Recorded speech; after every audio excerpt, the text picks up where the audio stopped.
नमस्कार मंडळी, मी सुनीता, माझी सखी माझ्या YouTube चॅनलवर तुम्हा सर्वांचा मनापासून स्वागत करते। तर श्रावणचा महिना सुरू झालेला आहे आणि त्याचबरोबर सणासुदीला सुद्धा सुरुवात होते आणि सणासुदी म्हणजे की आपण गोडधोड हे नेहमी बनवतच असतो। तर रक्षाबंधनचा सण सुद्धा येणारच आहे। तर श्रावण आणि रक्षाबंधन म्हणजे घेवर हे नक्की बनवलं जातं। तर आज मी तुम्हाला खूप सोप्या पद्धतीने घरच्या घरी घेवर कसं बनवायचं हे दाखवणार आहे। तर चला करूया रेसिपीला सुरुवात। तर आपण रेसिपीला सुरुवात करूया। त्यासाठी सर्वात आधी आपण घेवरसाठी जे रबडी बनवतात ते बनवून घेऊया। म्हणजे एकदा रबडी बनवून तयार झाली की आपण थोडंसं त्याला थंड करायला सुद्धा ठेवू शकतो। म्हणजे जोपर्यंत आपला घेवर होईल तोपर्यंत आपला रबडी सुद्धा थंड होईल। आपण इथे घेतलेला आहे 1 वाटीभर इतकं मलाई। तर तुम्ही इथे बघू शकता जी घरची साय असते ती घेतलेली आहे मी। तुमच्याकडे जर बाजाराचे अवेलेबल असेल तर ते सुद्धा घेऊ शकता किंवा घरी जे आपली साय असते अवेलेबल ते सुद्धा आपण घेऊ शकता। 1 वाटीभर मी ते घेतलेली आहे आणि त्याचबरोबर आपल्याला इथे घ्यायचं आहे 1 पाव कप इतकं मिल्क पावडर, जे बाजारात अगदी सोप्या पद्धतीने अवेलेबल असतं। तर तुम्ही ते बघू शकता पाव कप आपण इतके मिल्क पावडर आपण ऍड करून घेतलेली आहे। आता आपण आधी याला व्यवस्थित मिक्स करून घेऊया, त्यानंतर गॅसला आपल्याला ऑन करायचा आहे। आधीच आपल्याला गॅस ऑन करायचा नाहीये। तर आपण आधी हे दूध जे मलाई आपण साय टाकलेली आहे दुधाची ते आणि मिल्क पावडर व्यवस्थित आधी आपण हे मिक्स करून घेऊया। म्हणजे जे दुधाची पावडर आहे ते व्यवस्थित इथे मिक्स होईल। तर तुम्ही इथे बघू शकता एकदा हे व्यवस्थित मिक्स झालं की आपण मग इथे गॅस चालू करून घेऊया। तर तुम्ही इथे बघू शकता हळूहळू करत आपले जे मिल्क पावडर आहे ते दुधाची जे साय आहे त्याच्यात मस्त व्यवस्थित मिक्स झालेली आहे। आता आपण गॅस ऑन करून घेऊया।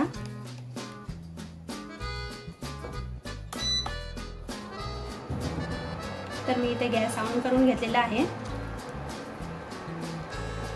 थोडंसं आपल्याला हे इथे उकळून घ्यायचं आहे आणि त्यानंतर आपण ह्याच्यात ऍड करून घेऊया पुन्हा 1 कपभर इतकं दूध।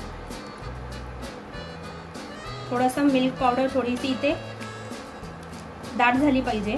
तर तुम्ही इथे बघू शकता हळूहळू हे गरम होत आहे। अगदी लो फ्लेमवर मी हे ठेवलेलं आहे, हाय फ्लेम करायची नाहीये, नाहीतर हे पटकन जळून जातं, खाली लागतं।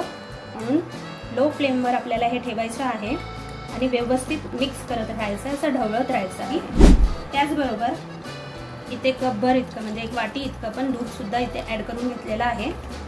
आता याला सुद्धा व्यवस्थित याच्या बरोबर मिक्स करून घ्यायचं आहे आणि उकळून घ्यायचं आहे। म्हणजे दाट रबडीसारखं आपल्याला हे बनवून घ्यायचं आहे।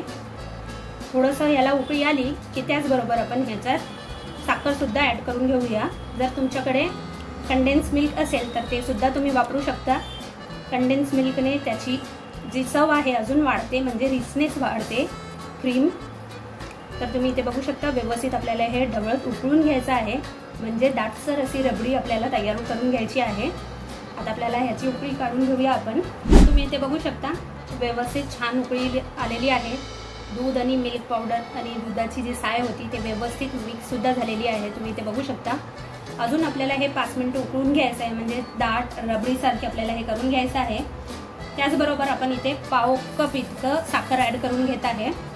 साखर तुम्ही तुमच्या आवडीप्रमाणे जितकं गोड किंवा कमी गोड तुम्ही खाता त्या हिशोबाने ऍड करू शकता। तर इथे तुम्ही बघू शकता साखर सुद्धा आपण ह्याच्यात ऍड करून घेतलेली आहे। आता आपल्याला हे थोडंसं दाटसर अजून व्हायला पाहिजे, रबडीसारखी अगदी दाट पाहिजे, तेवढं आपल्याला हे अजून उकळून घ्यायचं आहे। म्हणजे अजून आपल्याला हे 5 मिनिटं लागतील उकळून घ्यायला। तर आपण ह्याला व्यवस्थित उकळून घेऊया। तर तुम्ही इथे बघू शकता हळूहळू याला उकळी येत आहे। त्याचबरोबर इथे आपण थोडंसं केसर सुद्धा ऍड करून घेऊया, म्हणजे जे आपली रबडी आहे त्याला कलर सुद्धा छान येईल। हे ऑप्शनल आहे, तुमच्याकडे असेल तर ऍड करू शकता किंवा स्किप सुद्धा करू शकता, किंवा जे फूड कलर असतं खाण्याचं जे कलर असतं ते सुद्धा 1 किंवा 2 बूंद तुम्ही याच्यात ऍड करून घेतलं, 2 थेंब तुम्ही ऍड करून घेतलं तरीही चालेल। थोडंसं कलर असले की दिसायला छान लागतं, म्हणून आपण हे ऍड करून घेतलेलं आहे। आता आपल्याला हे दाटसर असं रबडी तयार करून घ्यायची आहे। 5 मिनिट आपण अजून याला उकळून घेऊया। तर तुम्ही इथे बघू शकता रबडी आपली छान उकळलेली आहे, दाटसर अशी झालेली आहे। थंड झालं की अजून हे थोडीशी दाट होते, तर मस्त आपली पटकन बनवून तयार होणारी इथे हे जे रबडी आहे ते बनवून तयार झालेली आहे। आता आपल्याला हे साईडला ठेवायचं आहे आणि मस्त थंड करून घ्यायचं आहे।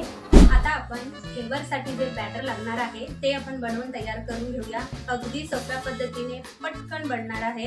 घेवरचं साहित्य आहे, पटकन आपण हे मिक्सरच्या भांड्यात बनवून तयार करणार आहोत। खूप सोपी पद्धत मी आज तुम्हाला दाखवणार आहे। त्याकरता सर्वात आधी मी इथे घेतलेला आहे एक तडका पॅन घेतलेला आहे। याच्यात आपल्याला 2 चमचे इतकं तूप ऍड करून घ्यायचं आहे। तर 1 चमचा मी ऍड करून घेतलेला आहे आणि त्याचबरोबर अजून 1 चमचा म्हणजे 2 चमचे तूप घ्यायचं आहे आपल्याला आणि व्यवस्थित हे गरम करून घ्यायचं आहे, म्हणजे वितळून घ्यायचं आहे। व्यवस्थित हे गरम झाला पाहिजे, तर आपण ह्याला व्यवस्थित गरम करून घेऊया। तर तुम्ही ते बघू शकता तूप व्यवस्थित आपलं गरम झालेलं आहे। आता आपल्याला हे थोडंसं कोमट करायचं आहे, म्हणजे अगदी गरम आपण मिक्सरच्या भांड्यात घालू शकत नाही। तर एकदा गरम झालं किंवा थोडंसं कोमट आपल्याला हे करायचं आहे। एकदा कोमट झालं की आपण याला व्यवस्थित मिक्सरच्या भांड्यात ऍड करू शकतो। आता आपलं हे ते जे तूप आपण घेतलेलं होतं ते थोडंसं कोमट झालेलं आहे। आता आपल्याला हे मिक्सरच्या भांड्यात ऍड करून घ्यायचं आहे। हे मी बाजूला ठेवते।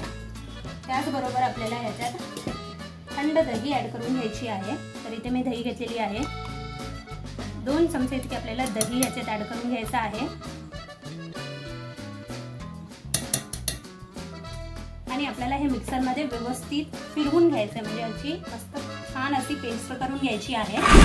आणि जे दही घातलेलं होतं याचं व्यवस्थित आपण पेस्ट करून घेतलेलं आहे। तुम्ही बघू शकता मस्त छान अशी पेस्ट झालेली आहे। त्याचबरोबर आपण याच्यात अर्धा कप इतकं मैदा घेत आहोत आणि त्याचबरोबर 1 चमचाभर आपल्याला घ्यायचं आहे बेसनाचं पीठ, म्हणजे चणे दाळेचं पीठ आणि अगदी 1 कपभर आपल्याला याच्यात थंड पाणी ऍड करून घ्यायचं आहे। तर पाणी ऍड करताना लक्षात ठेवा की थंड पाणी, अगदी फ्रीजमध्ये जे असतं काढलेलं पाणी, बर्फाचं पाणी सुद्धा तुम्ही म्हणू शकता, याच्यात टाकून घ्यायचं आहे आणि मिक्सरमध्ये याची मस्त मऊ पेस्ट करून घ्यायची आहे। तर याला आता मी मिक्सरमध्ये फिरवून घेते। तर हे आपले घेवरची पेस्ट सुद्धा बनवून तयार झालेली आहे। अगदी सोप्या पद्धतीने, काहीही ह्याच्यात मिक्स ऍड करलेला नाहीये। नाहीतर काय करतात की तूप घेतात आणि त्याच्यात बर्फ ऍड करून त्याला 10-15 मिनिटे असंच फेटून घेतात। तर ती प्रोसेस न करता अगदी पटकन मिक्सरमध्ये आज आपण जे घेवरचा बॅटर आहे ते बनवून घेतलेला आहे। तर तुम्ही बघू शकता अगदी फक्त 5 मिनिटात हे बॅटर बनवून तयार झालेलं आहे। तर व्यवस्थित मऊ अशी याची पेस्ट झालेली आहे, तुम्ही बघू शकता।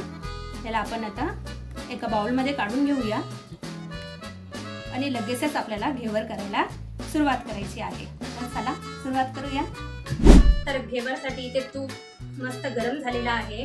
तर घेवर बनवताना एक गोष्ट लक्षात ठेवा की जे तूप आहे ते व्यवस्थित गरम झालं पाहिजे, थंड किंवा मीडियम असला नाही पाहिजे, कारण जरा जरी थंड असला की ते तळाला खाली जाऊन बसतं। म्हणून हाय फ्लेमवर आपल्याला घेवर बनवून घ्यायचं आहे। तुम्ही घेवर तेलात सुद्धा बनवू शकता, पण काय आहे गोड पदार्थ हे तुपात जास्त छान लागतात, टेस्टी लागतात, म्हणून मी इथे तुपाचा वापर केलेला आहे। तुम्ही तुपाचा वापर नाही केला तरीही चालेल, तेलात सुद्धा तुम्ही हे बनवून तयार करू शकता। तर इथे तूप व्यवस्थित कडकडीत गरम झालेला आहे, तुम्ही बघू शकता। हाय फ्लेम ठेवायची आहे आपल्याला आणि जे तूप आहे किंवा तेल तुम्ही जे वापरणार आहोत ते आपल्याला अर्ध किंवा अर्ध्याचे थोडासा कमी एवढं ठेवायला पाहिजे, पूर्ण भरलेला नाही पाहिजे, कारण आपण जेव्हा हे बॅटर ह्याच्यात टाकू तर ते हे तुफान बनून थोडंसं वर येतं, म्हणजे फुगतं ते। म्हणून तेल किंवा तूप थोडंसं आपल्याला अर्धा किंवा अर्ध्यापेक्षा कमी असलं पाहिजे। ही टिप तुम्ही नक्की लक्षात ठेवा, नाहीतर जर तुम्ही पूर्ण भरून पातेला तूप किंवा तेल घेतलं तर ते तुफान बाहेर पडू शकतं। तुम्ही इथे बघू शकता आपला तूप व्यवस्थित गरम झालेला आहे।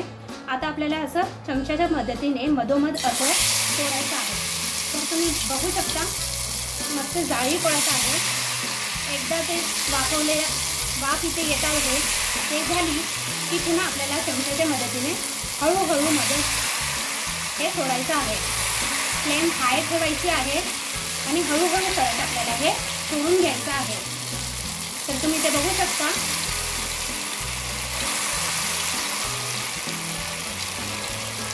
हळूहळू करत आपल्याला हे याची मस्त जाळी पडत आहे आणि मधोमध आपल्याला हे असं सोडून घ्यायचं आहे। जर तुम्हाला असं वाटत असेल की मध्ये याचे सोडायला जागा नाहीये तर आपण ह्याला असं थोडंसं चमच्याच्या मदतीने थोडंसं असं साईडला करून घेऊ शकता, म्हणजे मधोमध थोडंसं स्पेस सुद्धा होईल आणि आपल्याला जे बॅटर आहे त्या ह्याच्यात घालण्यासुद्धा आपल्याला थोडीशी मदत होईल। तर तुम्ही इथे बघू शकता हळूहळू करत मध्ये मध्ये भाग सोडत मी हे घेवर आपलं बनवून घेतलेलं आहे। हे बघा केवढं मस्त जाळीदार असं झालेलं आहे। तर तुम्ही बघू शकता मस्त जाळीदार असं आपलं हे घेवर बनवून तयार झालेलं आहे। असंच आपण सर्व घेवर इथे बनवून तयार करून घेऊया। तुम्हाला हवं तितकं तुम्ही जाड किंवा पातळ ठेवू शकता, हे तुमच्यावर आहे। मी थोडीशी पातळ अशी ठेवत आहे। तर तुम्ही बघू शकता मस्त जाळीदार अशी आपली हे घेवर बनवून तयार झालेली आहे। असंच आपण एक एक करत पूर्ण घेवर बनवून तयार करून घेऊया। आता आपण साखरेची पाक इथे बनवून घेऊया। तर घेवरसाठी सर्वात आधी आपण पाक थोडासा त्याच्यावर घालतो आणि त्यानंतर आपण रबडी जे बनवलेली आहे ते याच्यावर टाकायची असते। तर त्यासाठी आपण पाक सुद्धा तयार करून घेऊया। यासाठी एका भांड्यात मी घेतलेलं आहे एक कपभर इतकं पाणी। आपण पाणी घेऊया। पाणी थोडंसं गरम झालं की त्याच्यात आपल्याला ॲड करायची आहे एक अर्धा कप इतकी साखर आणि आपल्याला हे व्यवस्थित मिक्स करून घ्यायचं आहे। म्हणजे अगदी थोडीशी दाट असं आपल्याला हे पाक तयार करून घ्यायचं आहे। म्हणजे की जे घेवर आपण बनवणार आहोत ते कशी जालीदार असते, तर पाक खाली वितळता कामा नये, तर थोडीशी दाटसर अशी आपल्याला पाक इथे बनवून तयार करून घ्यायचं आहे। तर हे आपण व्यवस्थित उकळून घेऊया आणि दाटसर असं पाक तयार करून घेऊया। तर तुम्ही ते बघू शकता साखरेची पाक जे आपण बनवण्याकरता ठेवलेली होती ते सुद्धा मस्त झालेली आहे। बघा तुम्ही बघू शकता गरम आहे, मधून थोडीशी तुम्हाला पातळ इथे वाटत असेल। थोडंसं थंड झालं की हे सुद्धा मस्त घट्ट होईल। तर तुम्ही इथे बघू शकता आपली पाक सुद्धा बनवून तयार झालेली आहे। हे सुद्धा आपण बाजूला ठेवूया।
सणासुदी स्पेशल म्हणजे श्रावण स्पेशल किंवा तुम्ही याला रक्षाबंधन स्पेशल सुद्धा म्हणू शकता घेवर बनवून तयार झालेला आहे। अगदी सोप्या पद्धतीने कमी वेळात घरच्या घरी आपण भरपूर असं घेवर बनवून तयार करू शकता।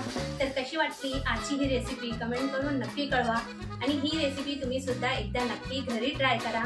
आणि ही रेसिपी जर तुम्हाला जरी सुद्धा आवडली असेल तर तुमच्या फ्रेंड्स आणि फॅमिली बरोबर नक्की शेअर करा। तर चला पुन्हा भेटूया। अशा छान छान रेसिपी मी तुमच्यासाठी घेऊन येत राहणार आहे। तोपर्यंत मस्त खा, स्वस्थ रहा आणि सर्वात महत्त्वाचं म्हणजे आनंदी रहा। धन्यवाद।